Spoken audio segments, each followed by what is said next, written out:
Unit 3 पढ़ेंगे capsule के बारे में। कैप्सूल के बारे में पढ़ेंगे सॉलिड डोसेज फॉर्म में एडवांटेज ये है, डिसएडवांटेज ये है। कैप्सूल में क्या आता है, hard gelatin, soft gelatin. Hard gelatin एक सिलेंडर का शेप होता है, सॉफ्ट जेलेटिन के बहुत वेरियस शेप होते हैं। हार्ड जेलेटिन में होता है कैप और यू प्रेजेंट होती है, दो फॉर्म इसमें नहीं प्रेजेंट होती है। इसके बाद हार्ड जेलेटिन कैप्सूल में एमोक्सिलिन आता है, इसमें वाइटामिन टैबलेट्स आती हैं, ठीक है। इसके बाद फिर आता है हमारे पास साइज़ आता है, अगर 3-0 हुए तो बहुत सबसे बड़ा साइज़, और अगर 1-0 अगर 5 हुआ तो सबसे छोटे साइज़ है। फॉर्मुलेशन ऑफ टैबलेट क्या करते हैं, जेलेटिन आता है, प्लास्टिसाइजर आता है, सॉर्बिटॉल इसमें आता है प्लास्टिसाइजर में, इसका पेसिफायर होता है, इसमें टाइटेनियम ऑक्साइड आता है, colouring agent, flavouring agent, sweetening agent, preservative and waiting agent use करते हैं। मैन्युफैक्चर कैसे करते हैं हम लोग, बेसिकली टैबलेट के बाहर वाले का कैप्सूल का क्या करते हैं हम लोग, पहले रॉ मटेरियल लेते हैं, उसके अंदर जेलेटिन सोल्यूशन आता है, इसमें क्या होता है प्लास्टिसाइजर, प्रिजर्वेटिव, ऑपिसेंट, वाटर एंड ऑल, जितने जेलेटिन ये सब कुछ इसके अंदर डला रहता है, ये सब कुछ डला रहता है। इसके बाद करते हैं हीट करते हैं जेलेटिन को 500 डिग्री सेल्सियस पे हीटेड जैकेटेड पैन में।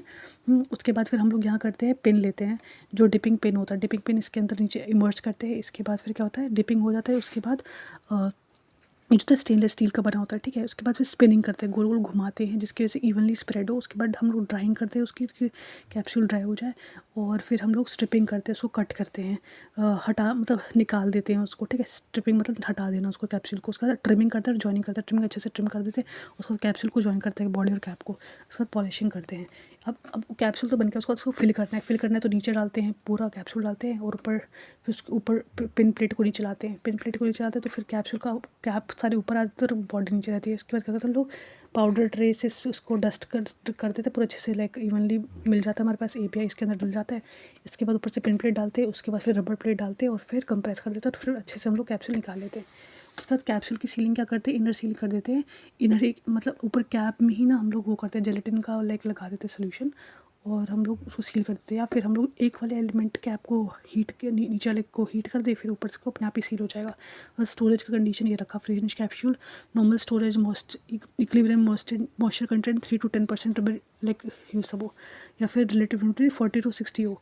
अब डिफेक्ट्स क्या आ सकते हैं, कलरिंग डिफेक्ट आ सकता है बिकॉज ऑफ लाइट पड़ सकता है, इसकी वजह से शॉर्ट बॉडी या फिर कैप होगा, या फिर डॉट लाइक होंगे क्योंकि ट्रिमिंग अच्छे से नहीं हुई। फिर कैप डबल कैप हो सकता है, कैप को से ही ज्वाइन कर दिया हो, या फिर होल प्रेजेंट हो सकता है बिकॉज स्ट्रिपिंग के टाइम पे लाइक मे भी गलती होगी हो। फिर थिक वॉल हो सकता है, जॉइंट डैमेज, स्प्लिटिंग, क्रैक होता है। इवैल्यूएशन क्या करते हैं, वेट वेरिएशन टेस्ट 9 से 110 होना चाहिए, और इसमें कम कंटेंट वेरिएशन 85 से एपीआई एन चाहिए। उसके बाद फिर डिसोल्यूशन और लीक टेस्ट करेंगे। लीक टेस्ट में क्या करते हैं हम लोग, कैप्सूल को लेते हैं, उसको क्या करते हैं वैक्यूम मतलब कैप्सूल को लेंगे, उसके कैप्सूल को वैक्यूम में डाल दो और रिलीज़ कर दो, मिथाइल ब्लू डाल दो उसके अंदर।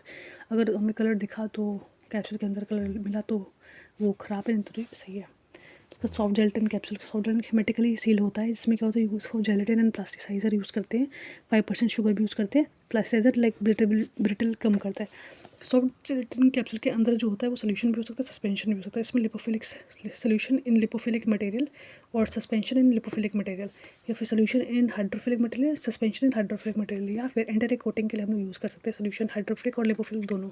अब जेलेटिन फिल्म हम लोग कैसे बनाएंगे, इसमें क्या कर लेंगे हम लोग, जेलेटिन लेंगे वेट करके, उसके बाद mixed with other component like pony mixer से मिक्स कर लेंगे -70 डिग्री पे 25 मिनट्स के लिए, ठीक है। मतलब काफ़ी ज़्यादा अमाउंट होगा, 250 के आसपास केजीज़ के आसपास हो, ठीक है।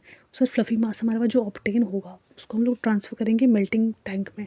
फ्लफ़ी मास तो ऑब्टेन हो गया क्योंकि हमने पहले वेट लिया जेलेटिन का, उसमें सब चीज़ें मिक्स कर दी, उसके बाद पोनी मिक्सचर में, उसके बाद फिर हम लोग -70 डिग्री सेल्सियस पे उसके बाद हमारे पास फ्लफ़ी मास प्रेजेंट हुआ, उसको क्या करते हैं मेल्टिंग टैंक में डालेंगे, और उसके बाद क्या करते हैं क्रिएट वैक्यूम क्रिएट करेंगे, और फिर ऐड कलरेंट ऐड करेंगे। उसके बाद maintain the mass for at 57 to 60 degree Celsius, और film coat of gelatin prepare करेंगे। सॉफ्ट जेलेटिन कैप्सूल को कैसे बनाते हैं, प्लेट प्रोसेस से, रोटेटरी प्रोसेस से, डाई प्रोसेस से, और रेसिप्रोकेटिंग डाई प्रोसेस से। इसमें क्या होता है, अब इसको बनाने के लिए हमें लाइक ये स्टैंडर्ड कंडीशन चाहिए, प्लांट का होल टेम्परेचर कितना होना चाहिए, बहुत मेंटेन होना चाहिए, और ड्राइंग एरिया लाइक कि इतनी ह्यूमिडिटी होनी चाहिए, ऑपरेटिंग एरिया का 40% ह्यूमिडिटी होनी चाहिए 20 to 22 डिग्री सेल्सियस पे। अब प्लेट प्रोसेस में क्या करते हैं हम लोग, लाइक जेलेटिन की शीट लेंगे जिसमें ड्राई कैविटी में डालेंगे तो अपने आप ही नहीं, फिर वैक्यूम अप्लाई करेंगे तो नीचे आ जाएगा। उसके बाद फिलिंग ऑफ पॉकेट्स करेंगे, उसके बाद एक ऊपर लेयर जेलेटिन की डालेंगे और सैंडविच करेंगे डाई प्रेस को, और कैप्सूल बन जाएगी। प्रॉब्लम के लैक ऑफ डोज यूनिफॉर्मिटी और इंक्रीज मैन्युफैक्चरिंग लॉस और हाई लेबर कॉस्ट, ये सब एंड ऑल। इसके बाद फिर अभी तक इक्विपमेंट मिलते नहीं है अभी, ये सब यूज़ किया है स्मॉल स्केल प्रिपरेशन के लिए। अब ना रोटेटरी प्रोसेस मॉडर्न है, कम लॉस होता है, फर्स्ट कंटिन्यूस प्रोसेस है एंड ऑल।